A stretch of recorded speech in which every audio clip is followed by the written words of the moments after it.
Isa po mapagpalang panonood sa inyong lahat, mga ginigiliw na mga kaibigan at mga kapatid. Kinagagala ko po na makasama kayo dito po sa ginagawa nating pag-aaral ng salita ng ating Panginoong Diyos at patuloy po kayong sumusubaybay sa pag-aaral na may temang Uniting Heaven and Earth.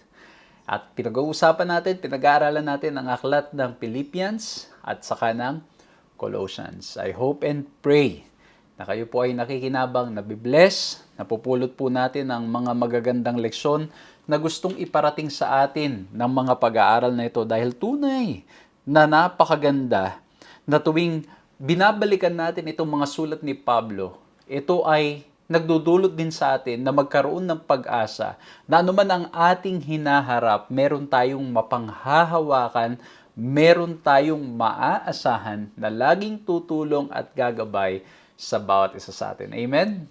Nung nakaraan, pinag-usapan po natin ang napakagandang topic na shining as lights in the night. At tinignan po natin doon yung mga mahalagang mga bagay Pinag-usapan natin yung about sa faith. Pinag-usapan natin about yung fruit at saka yung function. At dito po nakita po natin na kung tayo ay tunay na may pananampalataya sa ating Panginoong Diyos, ito ay makikita rin naman sa ating mga kilos sapagkat ang pananampalataya, ang tunay na pananampalataya ay laging nagbubunga ng mga gawa. At yung ating magiging function, because yung buhay natin ay nagre-reflect ng buhay ng ating Panginoong Jesucristo, yung magiging function ay magiging tayong liwanag sa mga tao sa ating kapaligiran. And I hope and pray na patuloy po tayong lumalago sa ating relasyon, sa ating pagkakilala sa ating mahal na Diyos. At ngayon, ang pag-uusapan po natin, napakagandang topic again. Ang title po ay Confidence Only in Christ. Samahan niyo po ako sa ating gagawing pag-aaral na ito.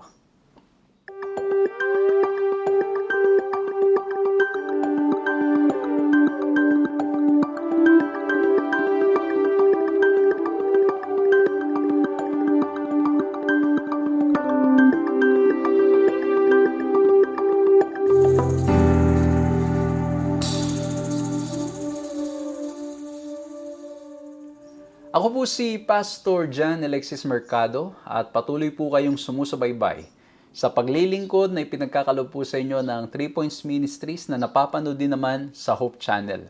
Purihin ang ating Panginoong Diyos na tuloy-tuloy po natin nagagawang mga pag-aaral na ito. Maraming salamat sa lahat po ng nagpe-pray, sa lahat po ng mga sumusuporta, sa lahat po nag-share ng kanilang blessings, sa lahat po ng mga taong nag-share na o nag-show ng kanilang concerns. Maraming salamat po that we are able to continue doing this online ministry. At ganun din po yung mga pagdalaw-dalaw natin sa iba't ibang mga lugar, sa iba't ibang mga churches, dito po sa Pilipinas at maging sa ibang bansa. Maraming salamat po sa lahat ng mga tao, lahat ng mga kapatid, mga kaibigan na nagbubukas ng kanilang mga puso't tahanan para po nang sa ganon ang inyong lingkod ay patuloy na makapaglingkod po sa inyo at sa marami pa pong mga tao. Maraming salamat at sa biyaya natin Panginoong Diyos, tuloy-tuloy po natin gagawin ang pag-aaral na ito.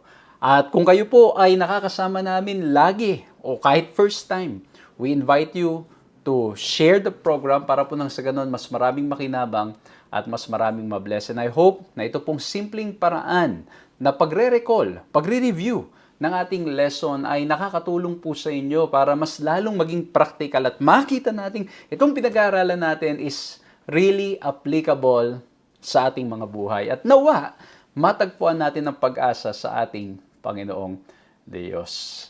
At ngayon, syempre, tayo'y lalapit sa ating Panginoong Diyos because we believe and we know that we cannot do it on our own. We will ask the Lord to give us wisdom and knowledge so that we can understand or will understand what we will be talking about. And hopefully by God's grace, ma-encounter natin ang ating Panginoong Jesucristo sa ating pag-aaral nito. Let's bow our heads and let's pray. Ama po naming Diyos, dakila't makapangyarihan sa lahat. Maraming salamat po. Tunay pong napakabuti ninyo. Ngayon po ay sama-sama kaming muli na mag-aaral ng inyong mga salita. Patnubayan niyo po kami. Bigyan niyo po kami ng katalinuhan. Nawa po ang banal na spirito ang kumilos sa aming mga buhay upang nang sa ganon ay makita po namin o marinig po namin ang inyong tinig na nakikipag-usap sa amin at maging malinaw po kung ano ang nais ninyong gawin namin. Maging malinaw po na kayo ang pinakamahalaga sa aming buhay. Maraming salamat, Panginoon, na pangungunahan niyo po kami ngayon sa pangalan namin, Panginoong Yesus. Amen. Muli po, isang mapagpalang panunood sa inyong lahat. Isang magandang umaga, tanghali, hapon or gabi, anong oras man na nakakasama po namin kayo dito sa pag-aaral natin ito, Uniting Heaven and Earth. We're looking at the book of Philippians and Colossians, but so far right now, we're focusing on the book of Philippians. And ang topic natin ngayon, confidence only in Christ. Why? Because madalas, ang ating confidence ay hinuhugot natin sa iba't ibang mga pamamaraan. Minsan ito ay kinukuha natin dahil sa ating mga na-achieve sa buhay. Minsan ito ay dahil meron tayong maganda sigurong background. Minsan yung ating confidence ay dahil tayo ay merong kakayanan o meron tayong mga salapi o minsan dahil tayo kilala. Pero dito po, malinaw na sinasabi, sa title pa lang, only in Christ. At pag-uusapan natin mamaya yung term na in Christ. Ano bang ibig sabihin niyan? Anong bang complete na ibig sabihin itong confidence only in Christ and how it is related to rejoicing in Christ? Ang sabi sa key text natin sa Philippians chapter 3, verses 10 to 11, that I may know Him and the power of His resurrection and the fellowship of His sufferings, being conformed to His death, if by any means I may attain to the resurrection from the dead. Ayan po, no? So again, nais ni Pablo na makilala pa ng lubusan ng ating Panginoong Hesus Kristo, ang ating Panginoong Diyos, at mamaya po mas i-discuss po natin yan. Again, ito pong pag-aaralan natin, we will look at it in the most practical way.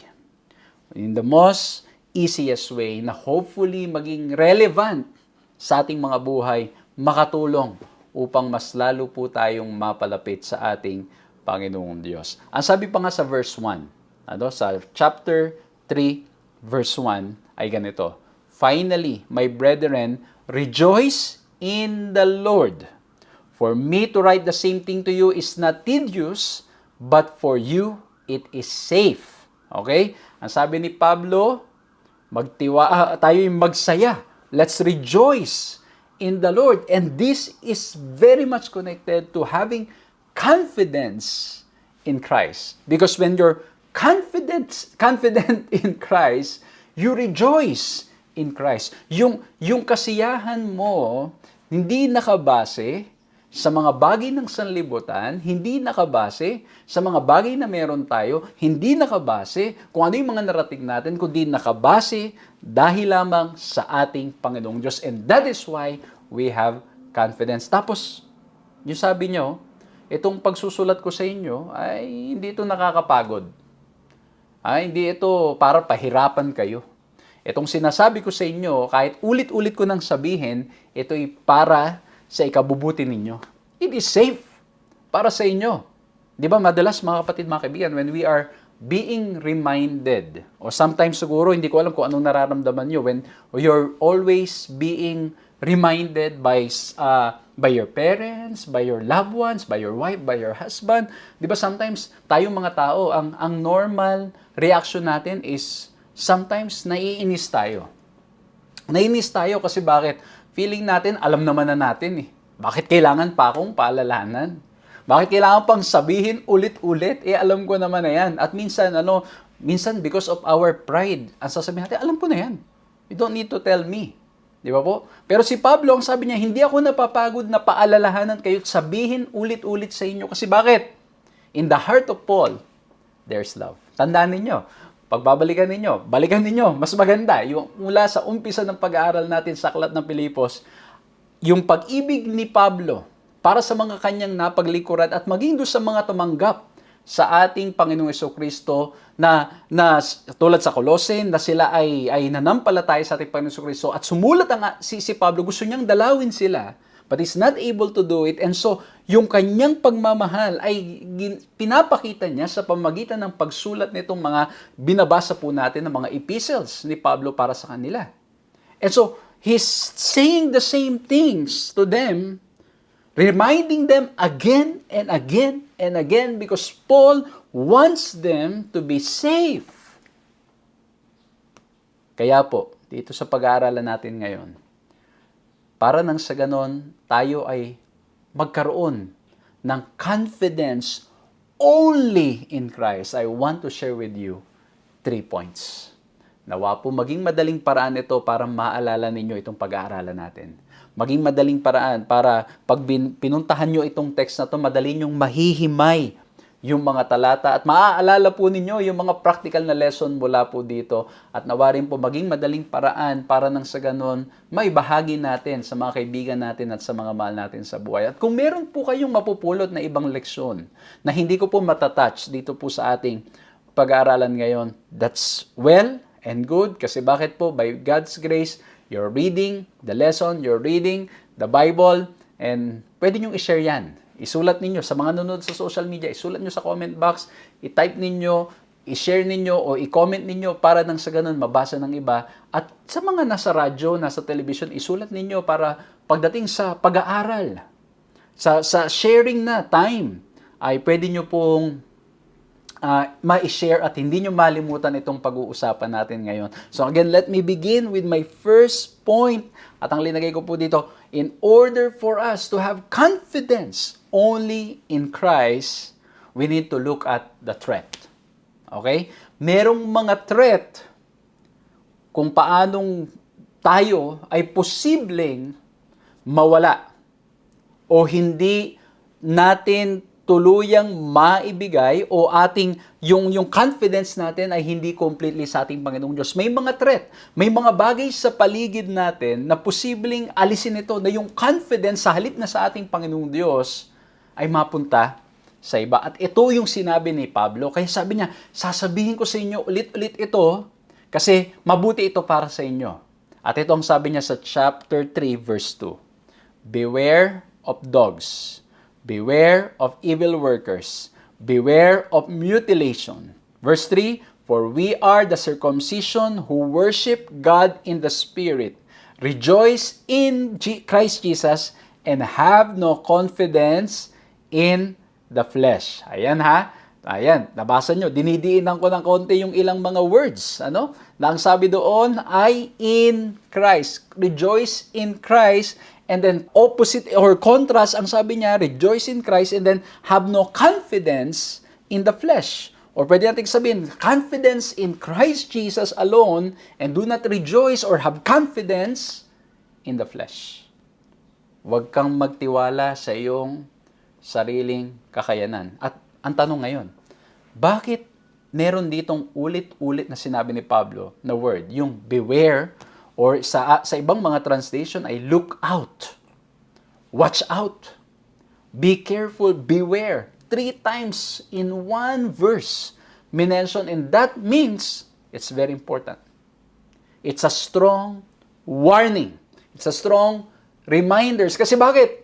Ito ang mga posibleng maging threat para hindi tayo tuluyang magtiwala sa ating Panginoong Diyos. At alam nyo yung sabi niya, beware of dogs. Kung titingnan po natin yung maraming mga verses sa Bible, I don't have much time to read, pero ipapakita ko po yung mga text.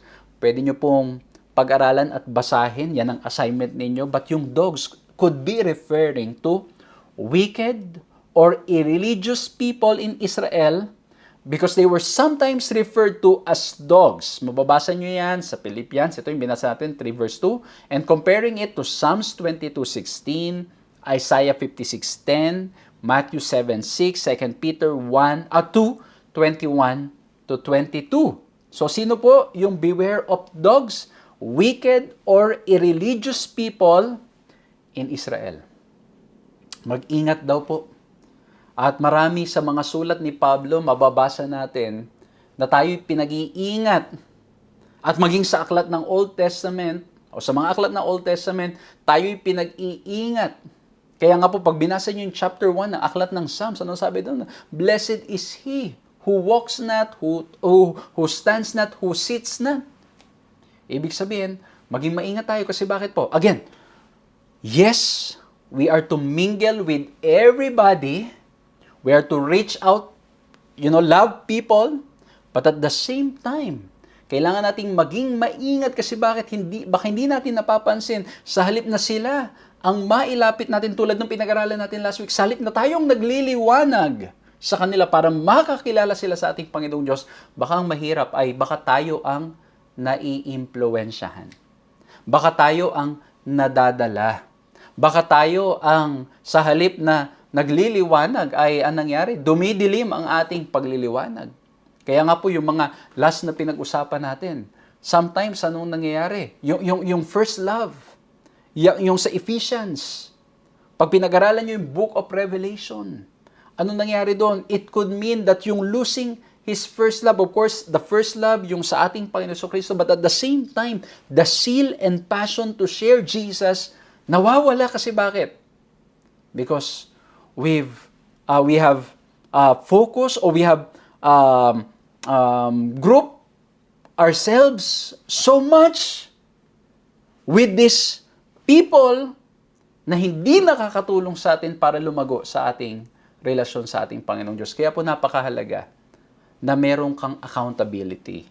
Kaya po napakahalaga na may church. Kasi bakit po? Yung church helps us to be reminded of our calling, of our faith in Christ. Ang church napakahalaga, pero syempre kailangan din ang church from time to time ay ipapag-pray natin, at hindi lang ipag-pray, kundi titignan natin, kasi baka pag minsan yung church ay napofocus na lang sa mga bagay na hindi ganun may kinalaman sa pagliligtas ng kaluluwa o pagliligtas ng mga tao, at minsan ang nangyayari napofocus na lang sa parang it's just a group of people gathering, fellowshipping, and just concerned about social things. Kaya ang sinasabi ni Pablo, mag-ingat kayo. Pero dito ulitin ko po, ang pinag-iingat tayo, tingnan natin. Yung mga lagi nating mga kasama, kaibigan, barkada, inilalapit ba nila tayo sa ating Panginoong Diyos? Ulitin ko po, walang masama to mingle with everybody. But if your association, yung mga friends, is influencing us to be far from the Lord, we need to beware. We need to look out. We need to watch out. Kasi baka po mamaya na ilalayo na tayo sa ating Panginoong Diyos. At yan po ay totoo sa kahit anong klase ng association at pakikipagkaibigan. Kailangan natin tignan. Baka mamaya ang mga nagiging kaibigan natin o may mga tao sa paligid natin, baka minsan ang focus ay confidence in their, sa halip na confidence in Christ ay tiwala sa sarili ang ipinopromote. Baka pag minsan ay hindi katapatan sa Diyos ang pinopromote ng ating mga kaibigan o ng mga tao sa ating kapaligiran.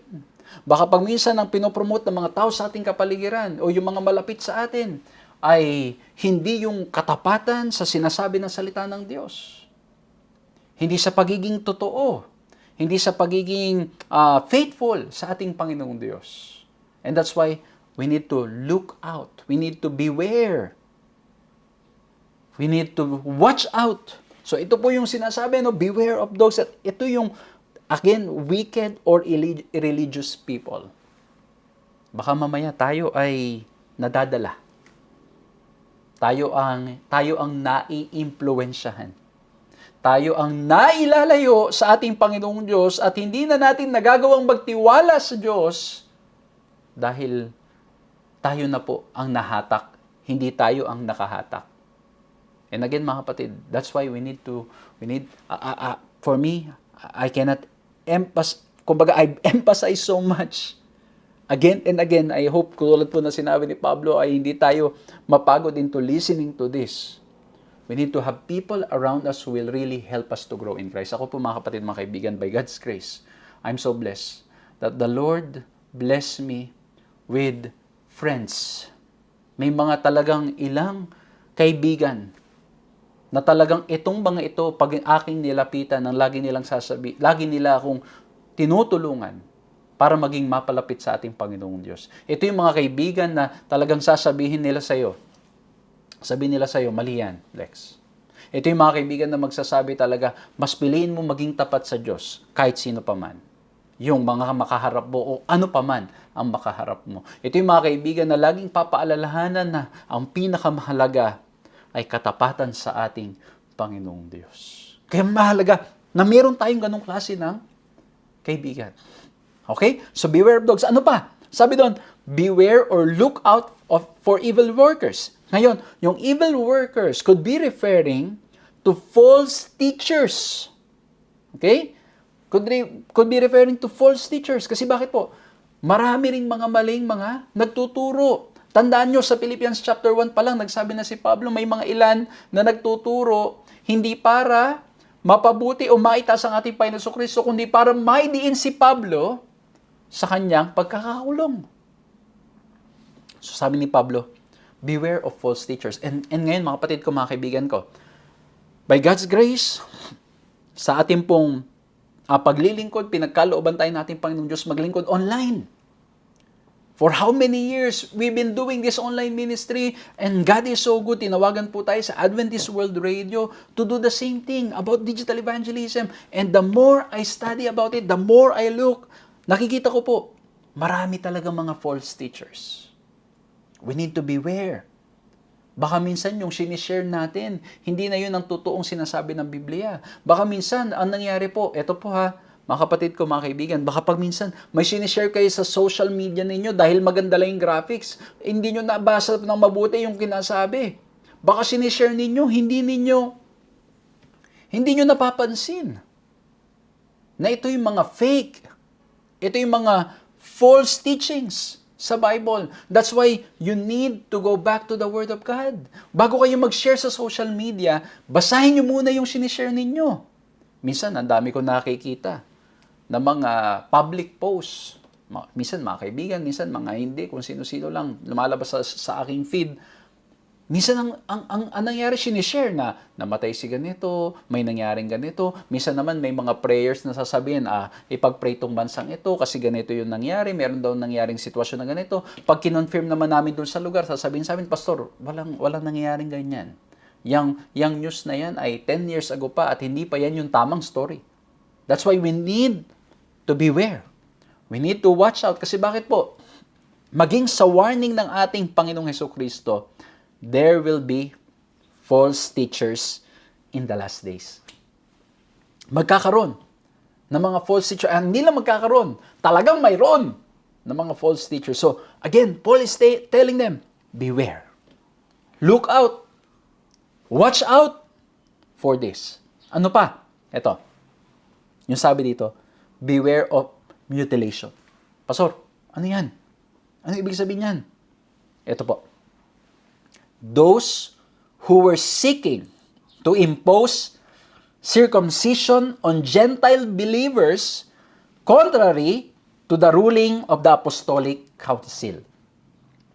Ito po, no? Ibig sabihin, itong beware of mutilation, may mga ilan na nangangaral na kailangan yung circumcision para maligtas. Okay? Para maligtas. Kaya ang sabi ni Pablo, di ba?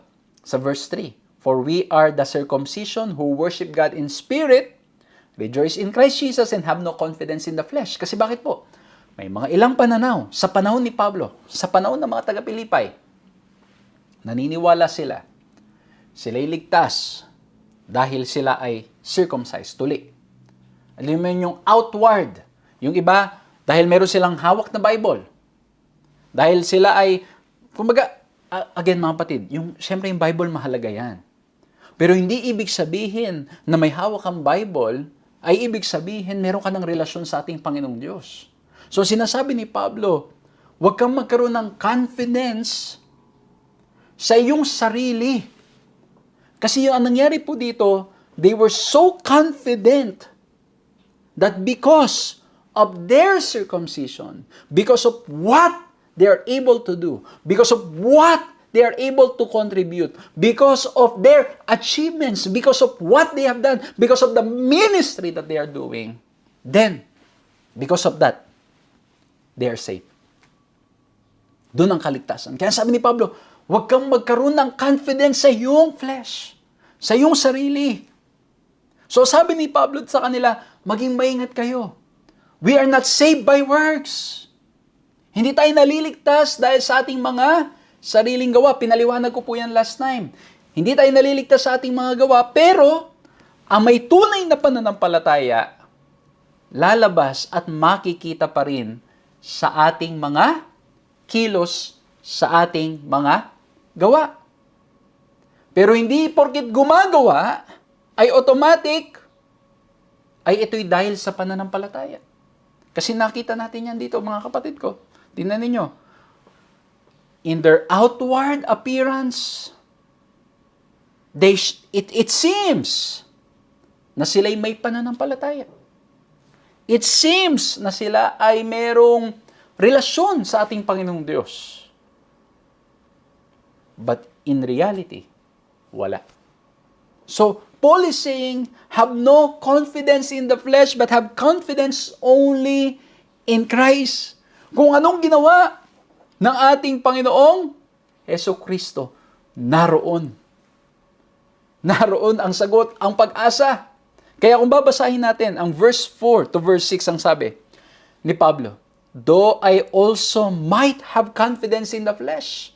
Pwede rin akong magyabang. Pwede rin akong magsabi na yung ako ay ligtas dahil dito. Sabi niya, if anyone else thinks he may have confidence in the flesh, I more so. Circumcised the 8th day, of the stock of Israel, of the tribe of Benjamin, a Hebrew of the Hebrews, concerning the law, a Pharisee, concerning zeal, persecuting the church, concerning righteousness which is in the law, blameless. Again, mga kapatid, kung iisa-isay natin to, ang dami nito.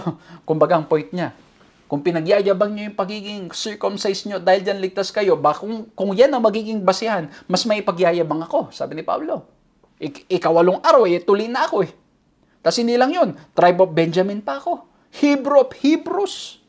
O ano, meron kayong kautusan. Aba, ako hindi lang basta may kautusan, Pariseo ako. O, kayo'y masipag. Ay, mas masipag ako. Nagpe-persecute ako ng church. Tungkol sa katuwiran, pagdating sa sukatan, yung sukatan ng tao nung panahon niya, ang sabi niya, I'm blameless. Kung ang pagbabasihan ay yung katuwiran ng tao, yung katuwiran sa pananaw ng tao, ang sabi niya, I am blameless. Kumbaga parang ito yung kausap ng ating Panginoong Jesucristo na ang sabi niya, sinunod ko na lahat yan. Ano pang kulang? Kaya, sabi ni Pablo dito, mga kapatid, mga kaibigan, kung meron kayong ipagyayabang sa inyong katawan, sa inyong flesh, mas matindi ako. Kung payabangan lang ang usapan, mas may pagyayabang ako. Kumbaga parang pag minsan, di ba ganun, no? Kaya talaga mga kapatid, sa totoo lang, wala talaga tayong dapat ipagyabang. Una, of course, spiritually speaking, kasi lahat yan galing lang sa ating Panginoong Diyos. Pero pangalawa dito mga kapatid, ang gandang leksyon nito. Kasi pag nagsimula kang magyabang, later on marirealize mo, may mas mayabang pa. May mga hindi lang dahil mas mayabang, kundi may mga ilan na may mas maipagyayabang pa sila doon sa iniyayabang mo. Kaya the best talagang, sabi ng Banal na Kasulatan, humility. Pagpapakababa, ang pinakamaganda. At hindi lang yun, lalo na when we humble ourselves before the Lord. Yun ang pinakamaganda. Yun ang pinakamaganda. Kaya dito po, Paul realized the law was actually far deeper and more demanding than he could imagine. And that without Christ, he stood before it condemned. Kumbaga yung dati niyang pananaw, pasado na. Yung dating pananaw ni Pablo, pasado na ako. Yung dating pananaw ni Pablo, okay na ako. Yung dating pananaw ni Pablo, yung kanyang humanly speaking, yung confidence in the flesh, okay na, pasado na. Nandun na ako sa mark, ligtas na. But when he came to know Christ, he realized, when he studied the Bible, the law, in the lens of the love of Christ, nakita niya. Condemn siya. Hindi siya maliligtas. Tanging sa biyaya ng ating Panginoong Jesucristo. Tanging yung katuwiran ng ating Panginoong Jesucristo ang makapagliligtas sa Kanya. Amen? Grabe, ang ganda, no? Kaya po, again, for us to have confidence only in Christ, we need to look at these threats. Kailangan natin tingnan to. Kailangan natin mag-look out. Kailangan natin maging aware dito sa mga warnings na ito. Kasi posibleng nangyayari rin ito, na baka nagtitiwala tayo sa ating mga sarili. Baka sabihin natin, active naman ako sa ministry. Marami akong ginagawang mga paglilingkod. Ako'y maraming ginagawang pagbibigay. Ako'y nagsisimba. Ako'y ginagawa. Alam niyo yun, pag nagsimula ka ng ako, yung aking ginagawa, you're starting to believe that you're saved because of yourself. It's only in Christ. Confidence only in Christ. Kaya po, in order for us to have the confidence only in Christ, number one, we need to look at the threat. And number two, we need to look at or experience the trade. Bakit trade, Pastor? Kasi tingnan nyo to ang sabi sa verse 7. After sabihin ni Pablo na, ito lahat, kung ipagyayabang nyo yan, sige, ito tingnan ninyo. Ito ang aking resume, ito ang aking curriculum vitae. Ito ang aking mga accomplishment. Sabi niya, pagdating niya sa verse 7, but what things were gained to me, yung mga ipagyayabang ko, this I have counted loss for Christ. Yet indeed, I also count all things loss for the excellence of the knowledge of Christ Jesus my Lord, for whom I have suffered the loss of all things and count them as rubbish, that I may gain Christ. Amen? Nagkaroon ng trade, mga kapatid, mga kaibigan. Kasi bakit? Because when he realized, when he genuinely and sincerely encountered Christ in his life, the trade happened. The transformation happened. Ngayon, yung ipinagyayabang niya dati, ang sabi niya, wala palang kwenta. Lahat ito, kinonsider ko ng rubbish, or if you look at the original word, basura. Para nang sa ganun, mag-gain ko ang ating Panginoon Jesucristo. Mga kapatid, the trade can only happen. The trade can only happen when we realize na yung mga bagay na meron tayo sa buhay na to, yung mga ipinagyayabang natin, o kaya naman yung mga tinitingnan natin na iniisip natin dahil doon ay tayo ay maliligtas, o pagtitiwala natin sa ating mga sarili, it's when we give that up.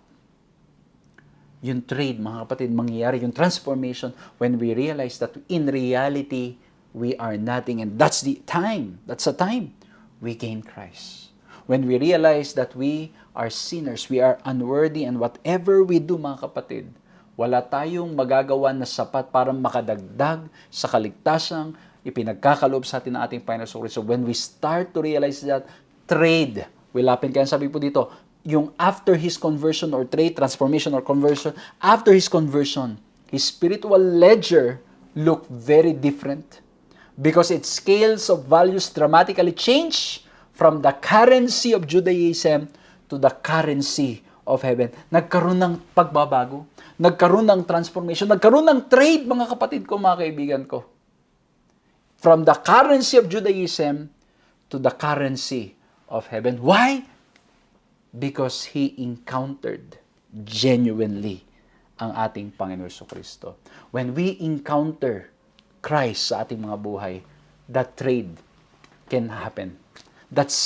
Yung trade ng ating mindset, yung trade ng ating mga priorities, yung trade ng lahat ng mga bagay na iniisip nating mahalaga sa buhay na ito. Magkakaroon ng trade, magkakaroon ng changes, magkakaroon ng conversion and transformation. At ang magiging mas mahalaga sa atin, walang iba, kundi ang ating Panginoong Jesucristo. Amen. Mga kapatid, do you want the trade to happen? Do you want the transformation in your life? Marami ba sa inyo pagod na iniisip ninyo na ginagawa nyo naman lahat? Very, very active naman kayo. Pero bakit parang kulang pa rin? Parang yung puso ninyo hindi pa rin nakakaranas ng tunay na kasiyahan. Para bang yung puso natin uhaw na uhaw pa rin sa pag-ibig. Mga kapatid, mga kaibigan, we might be doing it the wrong way. We might be doing it with the mindset that because of what we are doing, we add to what Christ already did for us. Baka ang mindset natin, mga kapatid, gagawin ko to so I can earn the favor of God. Kaya ang mangyari, laging feeling mo kulang. Laging feeling mo ay wala, hindi, kahit ginagawa mo na yung service and all, konting pagsubok, konting pitik, bumibigay. Kasi bakit? Mali, mga kapatid, yung ating mindset. Hindi pa nangyari yung conversion, transformation, or trade ng ating mga mindset, ng ating mga isipan. And once we realize, once we encounter Christ genuinely, there's going to be this transformation. Magkakaroon ng pagbabago. Magkakaroon ng trade. At marirealize natin mga kapatid, the only way to have the trade is to give it all up. Gusto ko yung sinabi ni Ellen White before sa Steps to Christ. Ang maibibigay natin sa ating Panginoon Diyos. I'm not sure if it's Steps to Christ or another book, pero meron siyang sinabi na ganito ang thought na ang only way is for us to give our dirty hearts. Ititrain mo yung dirty heart mo. Bibigay mo sa ating Panginoon sa Kristo. So He can clean it, transform it, mold it, renew it, break it, so He can soften it. Yan ang trade, yun ang transformation that can happen sa ating mga buhay. So, kita natin mga kapatid, no? Grabing pagbabago nangyari. Grabe yung trade na nangyari. Grabe yung transformation na nangyari. So, dati yung yabang ni Pablo, dahil dito ngayon, ang kanyang kayabangan sa kanyang sarili nawala. And now, his confidence is only in Christ. Wala na siyang maipagmalaki. Kasi na-realize niya na sa mata ng ating Panginoong Diyos, lahat ng kanyang ginagawa, walang halaga. Hindi niya may pagyabang na. Because he realized that it's only in Christ. Confidence only in Christ. Na merong tunay na kasiyahan, may tunay na pag-asa, at may tunay na kapayapaan. Do you want to experience this? Then let's pray to the Lord to open our hearts. Lord, help me to have this conversion. Help me to have this encounter with you. So that there will be this transformation or trade sa aking kaisipan, sa aking puso, na magbago. Ito mga bagay, maisuko ko lahat. So you can renew me. You can change me and grow me. Sabi po ni Ellen White sa Adventist Review, He who come down from heaven can speak of heaven and rightly present the things which form the currency of heaven, on which He has stamped His image and superscription. He knows the danger in which those are placed whom He came to uplift from degradation, and to exalt to a place beside Himself upon His throne.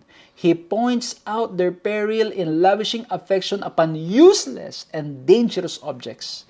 He seeks to draw the mind away from earthly to the heavenly, that he may not waste time, talent, and opportunity upon things that are altogether vanity. It's only in Christ that the trade, the changes from earthly to heavenly can happen. Na yung ating mga kaisipan magsisimulang isipin, walang iba, kundi ang ating Panginoong Diyos lamang. Na mawala yung tiwala sa ating mga sarili. Pag tinuloy-tuloy pa natin ang basa sa verse 9, ang sabi, and be found in Him, not having my own righteousness, which is from the law, but that which is through faith in Christ, the righteousness which is from God by faith. Righteousness by faith. At hindi lang yun, ang sabi niya, yung katuwiran ko hindi dahil sa kautusan. Yung katuwiran ko ay dahil sa pananampalataya sa ating Panginoong Hesukristo. O ito mga kapatid, lilinawin natin ulit. Baka na naman may magsabi na, ayun na pala pastor, wala na naman kautusan kasi by faith na lang. Tandaan nyo mga kapatid, ang tunay na pananampalataya nagbubunga ng gawa. Okay? Yung sincere faith, gusto mong mamuhay ng kung ano ang sinabi ng ating Panginoong Diyos. Kumbaga yung tunay na pag-ibig. Ganon. Gusto mong gawin yung nais nung iniibig mo. At alam mo, yung nais pa ng iniibig mo ay para lang sa ikabubuti mo. Ikabubuti natin. Kaya po dito, yes, walang katuwiran sa kautusan. Ibig sabihin, hindi ka maliligtas dahil sa iyong pagsunod, kundi dahil sa pananampalataya. Pero ang tunay na pananampalataya, nagbubunga ng gawa. Nakikita sa ating mga kilos. Kaya po ang sabi ni Pablo, in Christ. Confidence only in Christ, in Him. Ngayon, linawin nga natin, ano bang ibig sabihin nitong in Christ? Ang ganda kasi pag binasa natin ang iba pang sulat ni Pablo, mababasa natin to sa 1 Corinthians chapter 1 verse 30. You are in Christ Jesus, who became for us wisdom from God, and righteousness, and sanctification, and redemption. Ulitin natin You are in Christ Jesus, who became for us wisdom from God, righteousness, sanctification, and redemption. At ang ganda ng pagkapaliwanag. Tingnan ninyo. Being in Christ comprehends everything that the plan of salvation encompasses. From the spiritual dawning of spiritual intelligence, yung wisdom, the justification by faith, yung righteousness, to preparation for heaven, sanctification, and finally to glorification at the second advent, which is the redemption in 1 Corinthians 1:30. Salvation is Christ's work from start to finish for us and in us. Thus, by gaining Christ, we have everything we need. Amen? Kaya pala sabi ni Pablo, lahat ito, wala na. Na-experience ni Pablo, mga kapatid. The trade happened. Gaining Christ. Yung mag-gain mo ang ating Panginoon Kristo, you will be willing to trade it all. Parang yung sa hidden treasure. Just to get Christ, He's willing to lose it all. Do you want the trade to happen in your life, mga kapatid? Because it's only Christ who can give us genuine joy, happiness. And it's only Him who can save us. We cannot trust ourselves. Ang ganda, no? Praise the Lord. Yung sa 1 Corinthians 1:30, being in Christ. Mula sa wisdom, tapos yung justification by faith, yung righteousness in Christ, and then yung sanctification, hanggang redemption. It's God's work in our lives. It's Christ's work from start to finish. But we need to experience the trade. It's that in order for us to gain Christ, we need to be willing to lose all confidence in ourselves. Kailangan mawala lahat ng pagtitiwala natin sa ating mga sarili at magtiwala lamang tayo sa ating Panginoong Diyos. Amen? Number 1, as we are looking at the confidence only in Christ, we need to look at the threats. Number 2, we need to experience the trade. And number 3, let's look at the target. Now, because Paul experienced the trade. Paul experienced genuine encounter with Christ. Nagain niya si Christ and he was willing to lose it all for Christ. Wala na siya may pagyabang sa kanyang sarili. His confidence is only in Christ. Now, what is his target now? When you read verse 10, that I may know Him and the power of His resurrection and the fellowship of His sufferings, being conformed to His death, if by any means I may attain to the resurrection from the dead. Ang sabi niya, the only target now I have is to know Christ more and more. Para nang sa ganun, mas lalo pa akong magtiwala sa Kanya, mas lalo pang mawala ang tiwala ko sa ating mga sarili. And how will this happen? Of course, number 1, through His written Word. We need to go back to the Word of God. Mga kapatid ko, mga kaibigan, kamusta ang pag-aaral, pagbabasa ng salita ng ating Panginoong Diyos? Kamusta ang devotional life ninyo? Kamusta yung pag-spend time nyo with God? I hope you are not missing a day or you're not missing the opportunity to grow more in your relationship with Him. But I also hope that you're not doing it just because of formality. You're doing it just because, to say that you're reading it, you're doing it. No, you do it because you want to know Christ more. Kasi posible yun, mga kapatid Yung nagbabasa ng Biblia para lang masabi na, nakapagbasa ako ng Bible ngayon. Masabi lang na ako'y nakapagbasa, ako'y nakasimba, ako'y nakaano. Pero yung reason mo is not to grow in Christ. Si Pablo, his target, clear target, makilala pa ng lubusan ng ating Panginoon Kristo.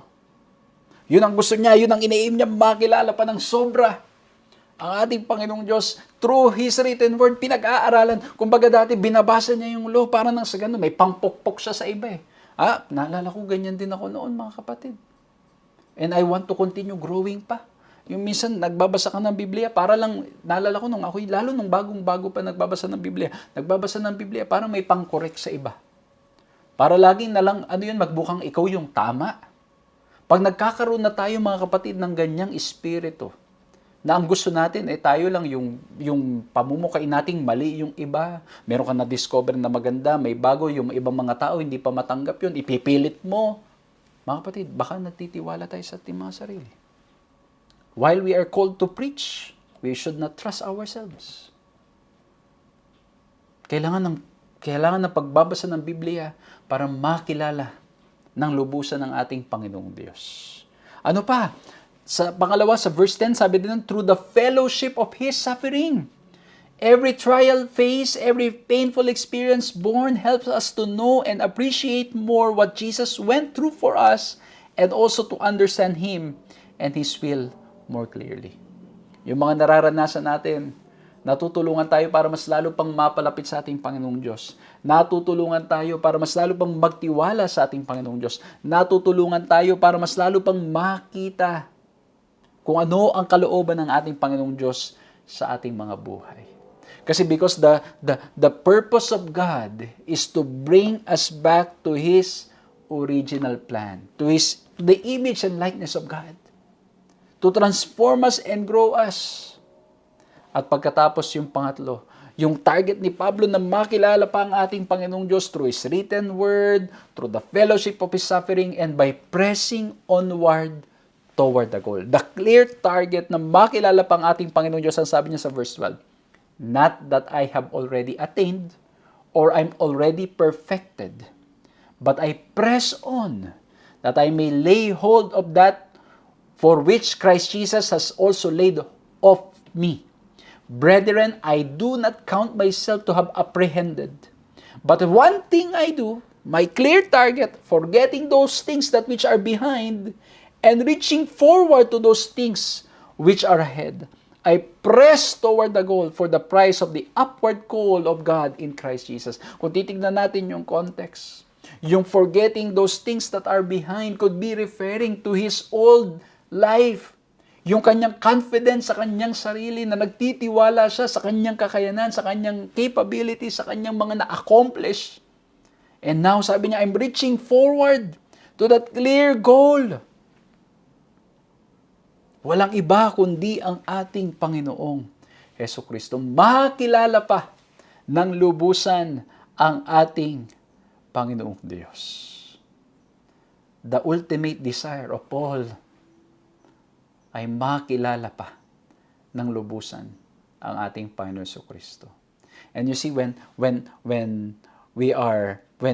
Christ comes and He will save His people, we will experience the completeness, the fullness of salvation, yung pagkilala sa ating Panginoong Diyos, it will be a lifetime. Yung pagkilala sa ating Panginoong Diyos, naku po, hindi napakatagal, kundi talagang for eternity. We will know Him, we will grow more in Him. Pero ang maganda po, dito pa lang nakita natin si Pablo. Talagang his ultimate desire, his clear target is so that he can know more his Savior. But by knowing Him and inviting His presence into our lives every day, we press on toward the goal of being like Jesus in every way possible now. Mga kapatid ko, mga kaibigan, mangyayari lamang ito kung meron tayong genuine relationship with the Lord. Amen?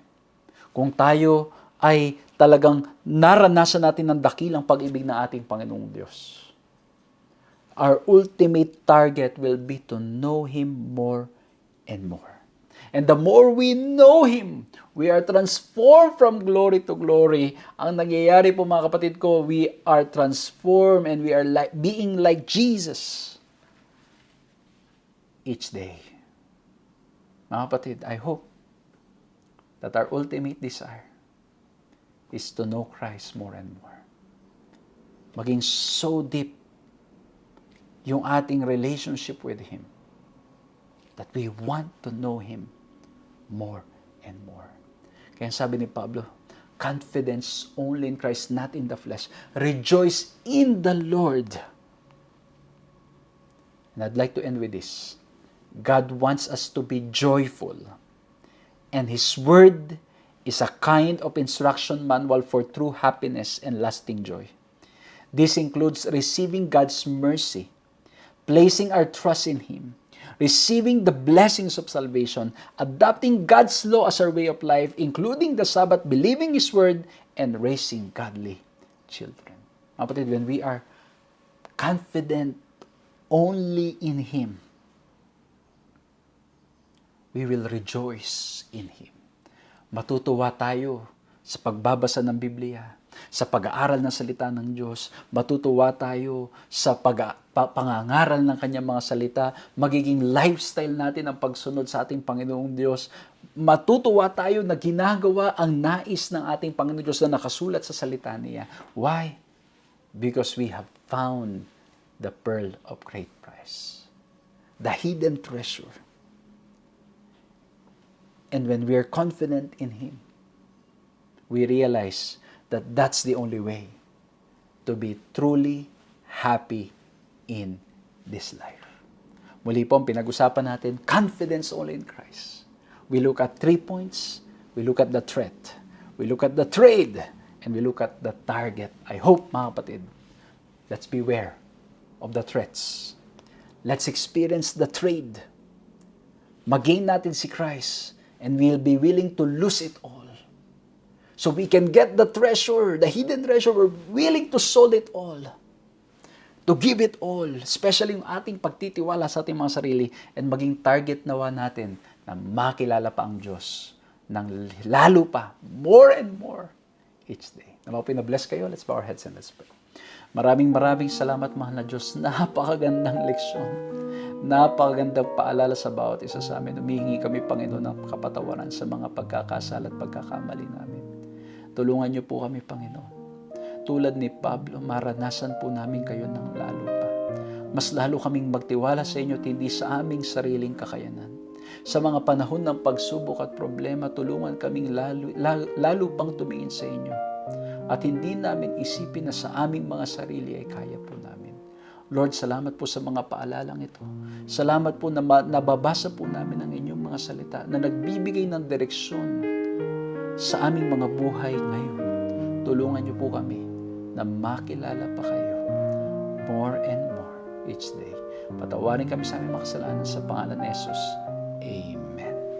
Muli po, maraming salamat sa inyo pong ginawang pagsama sa ating pag-aaral na ito. Nawa po'y na-bless kayo, nawa po'y nakinabang kayo, at nawa po'y patuloy nating maranasan ng biyaya ng ating Panginoon Diyos araw-araw. At again, I invite you to please share the program para mas marami pong ma-bless, mas marami pong makinabang, mas marami pong makapakinig, at hopefully by God's grace ay maging blessing po ito sa inyo, sa kanila, at sa marami pang mga tao. Muli po, maraming salamat. Pagpalain po kayong lahat at magkita-kita po tayong muli sa susunod na pag